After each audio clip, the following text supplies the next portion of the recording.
Hai semua, Wawa kat sini. So hari ni lepas hantar anak balik sekolah, memang first thing of all, sis kena kemas rumah. Sebabnya kalau tidak rumah sis memang bersepah dengan mainan-mainan anak ni. Sebab semalam basically hari Ahad, so hari Ahad biasanya ada perang dunia lah. Faham-faham je lah kan.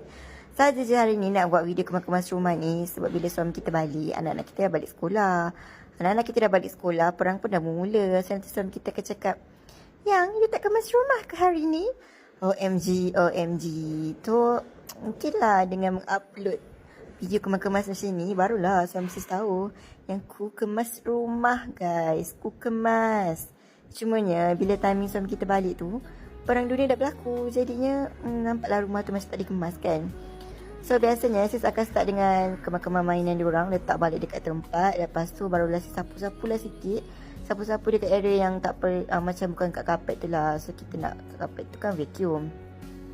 And then so bagi sis pakai penyapu lagi senang lah dan cepat. Barulah aku vacuum kapet tu. Kan, cerita pasal vacuum ni sis nak bagi tahu. Sis ni pernah je beli vacuum mahal, harga ratus-ratus tu kan. 800 macam tu lah. Tapi at the end of the day, aku balik juga vacuum wire ni Sebab tak tahulah, bagi sis suction dia lagi kuat kan. Lepas tu dia boleh pakai lagi lama lah. Vacuum yang cordless tu cepat panas. Lepas tu tak tahulah, sis beli ada jenama juga tau. Dia cepat panas, lepas tu macam tak berapa kuat suction dia. So at the end of the day, aku beli juga vacuum macam ni. So vacuum, dah siap vacuum. Inilah part yang paling sis suka. Ini kalau lelaki aku nak kata aku tak buat kerja, boleh lah kot kan. Memang tak buat pun.